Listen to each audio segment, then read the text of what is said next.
Welcome to Cor Counsel, the show where we explore all things masculinity through 15 portals of conversation. I'm your host, professional rugby player for Toulon in England, Kyle Sinckler. My co-host is Oliver James.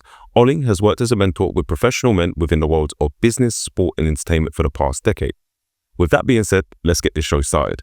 As mentioned, there are 15 portals of conversation which all relate to masculinity, which you can see on your screens right now.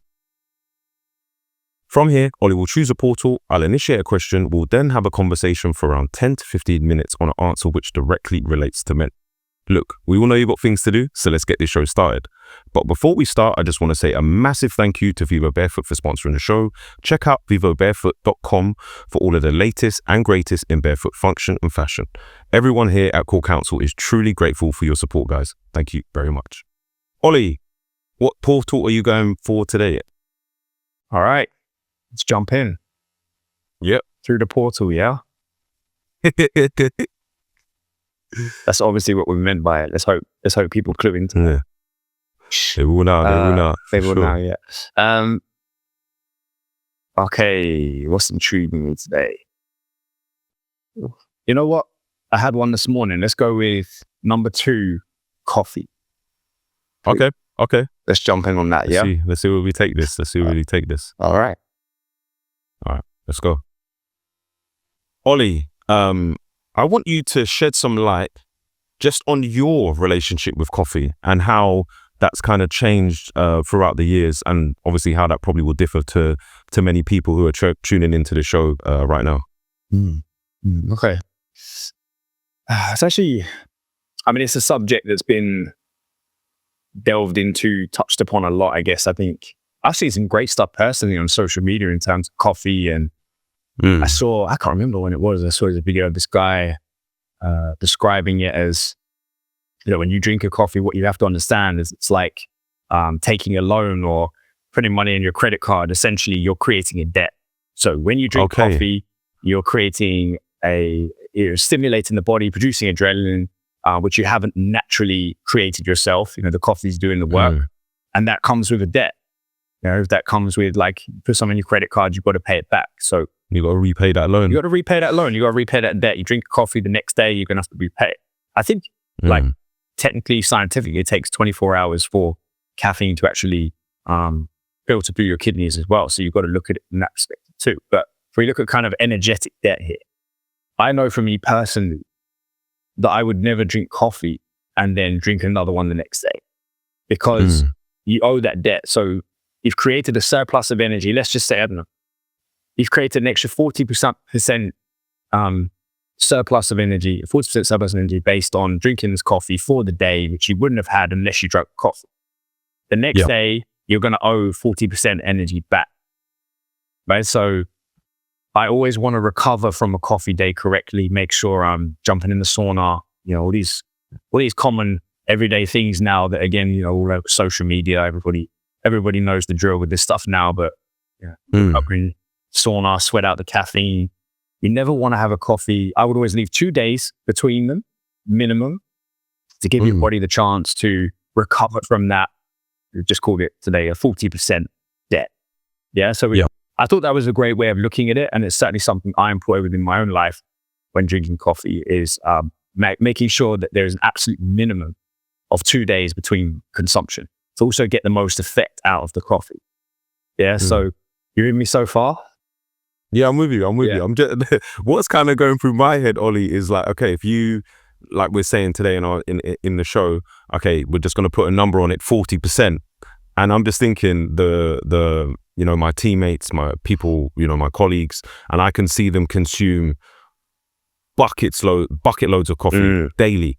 You've obviously mentioned, I would never drink coffee on back-to-back days, and I'm just thinking in my head when you're explaining, like, I could only imagine how much debt some people might be in. Yeah, certainly when I have clients moving from your world, from the rugby world, I've noticed they do love a coffee. There's guys who are in there 3, 4, 5 coffees a day. So even just bringing that back to that understanding of this debt, so they're actually giving their body a chance to filter out and catch up with the debt they're in. Adrenally, it's called adrenal fatigue. You want to catch up with that debt adrenally. So this is a really broad subject, but this is certainly one thing I look at when I consume coffee, making sure there's at least 2 days of consumption. So you've got to you got to be really specific with why you're drinking that coffee. Why are you using that coffee on that day? What is the point of it? If you're going to put yourself in debt, why? Don't, personally, people can enjoy coffee however they like. But for me personally, I use it for work. It's a drug at the end of the day.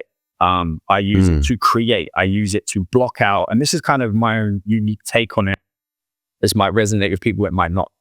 I mean, everything's like Marmite, right? You either love it or hate it. I'm sure me and you are like Marmite to most people. So we all have different tastes, right?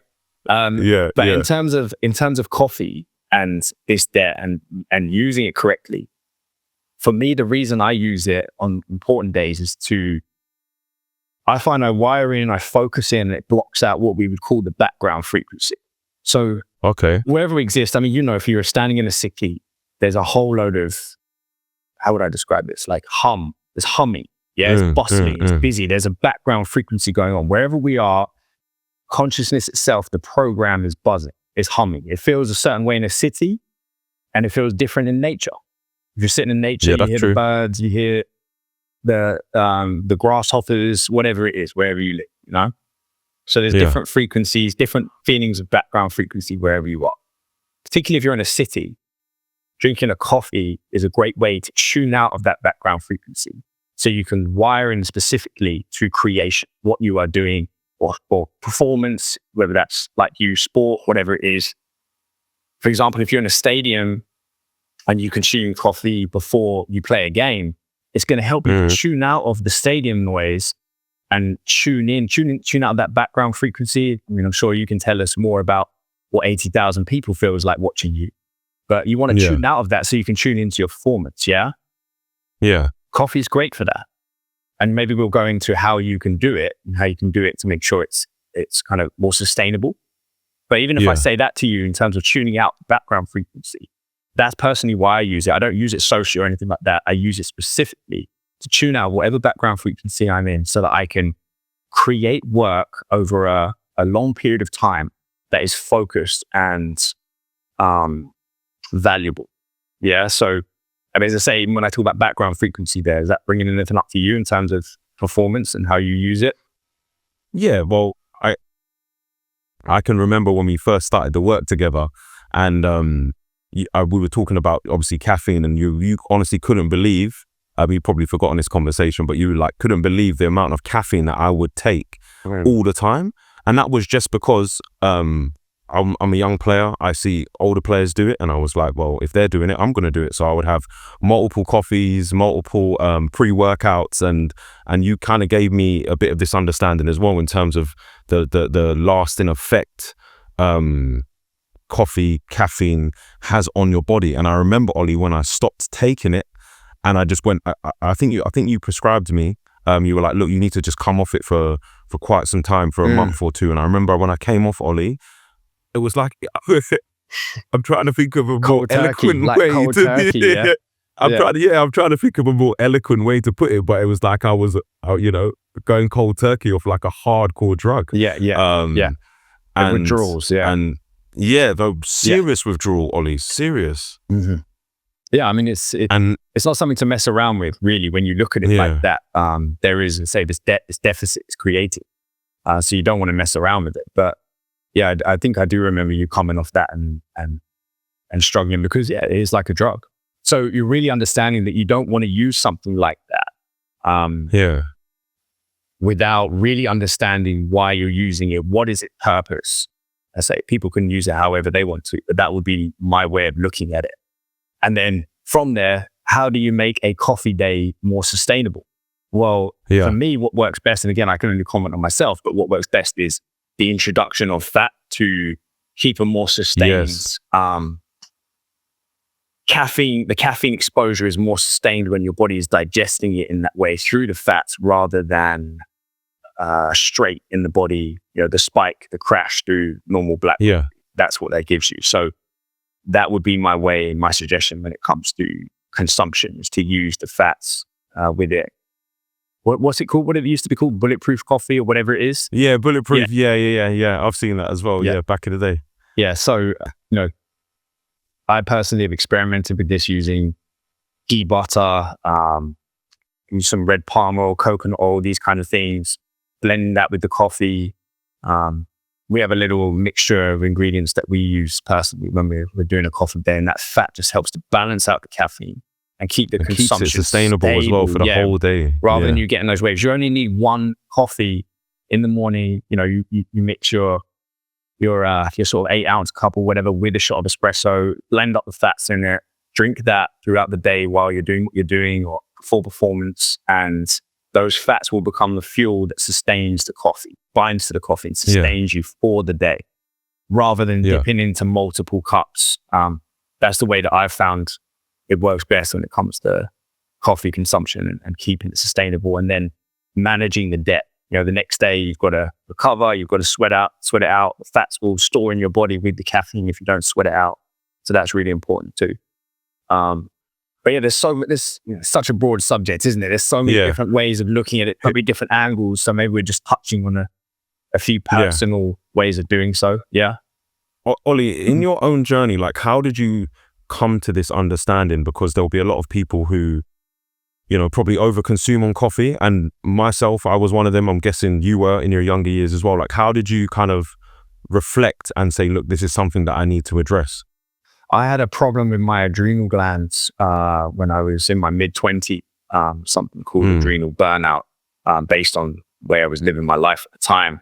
And coffee and caffeine consumption would literally destroy your adrenal glands. Sit on the top of your kidneys, responsible for adrenal production. And that's exactly what coffee does. It stimulates adrenal production. I couldn't touch the stuff. I had to really go on a bit of a journey with herbal tea and understanding how that influenced my body at the time, which wasn't as destructive, I guess, from that perspective. I built coffee back into my life because it is it's an enjoyable thing. Yeah, it's enjoyable. Yeah, it's what I'm gonna say. It's very enjoyable thing. I prefer to reward myself with it, but at the same time, you don't want to rely on it. It's like you were saying earlier. If you do it too much when you come off, you get the withdrawals because you're relying on it. If you rely on it. Like, how do you know if you can do what you are doing in performance? The reason we took you off of it. That's what you said. How do you know that you can do that? How do you know how you perform without the drug? If you can't perform on a base level without the coffee and know what that feels like consciously without coffee, without the drug, you shouldn't be using coffee until you know what your performance is like or your creation is like, your writing, your singing, whatever it is you're using coffee for, to block out that background frequency and focusing. Until you know how to do that consciously without support of a drug, you don't want to introduce the coffee as that drug. The coffee will enhance it, but you need to know what your base level is first. So for me, my journey, like going into herbal tea and using green tea, which was less stimulating, these kind of things, and withdrawing as well, and knowing what my performance was like, even teaching through this work, these kind of things without relying on coffee. That was really important to understand that base level. And I would suggest to everyone to do that. Know yourself on a base level first. And then once you're happy with where your base level performance is at, reintroduce the coffee, use it as something that you work with fats like the butters, the ghee, etc., to keep it sustainable. And then always introduce it as kind of a reward. So you do 2 days conscious hard work, no caffeine, no help from anything. And then on the third day, right, I'm doing something creative this day, or I've got a game or whatever it is, I'm going to use the coffee as a reward to accelerate and enhance my athletic performance or my creation, whatever it is that you're doing. That way, when you actually come to consume it, you feel like you've earned it, and it will be a far more enjoyable ride than, if you're just using it as a constant hit. I can definitely resonate with what you've just spoke on there, Ollie. Like my own personal journey with caffeine, going from probably about 5 double espressos a day to, like yourself, 1 coffee in the week, and then for game days on green tea. So hopefully for everyone tuning in today, that resonates with you and you can make the necessary changes to your life so you can succeed in whatever craft you choose to do. Ollie, thank you, as always, for your insight today on an episode of Cor Counsel. Guys, make sure you hit that subscribe button to keep up to date with all our latest episodes on our YouTube channel, and do not forget to hit that like button also. Please follow us on all our social media platforms.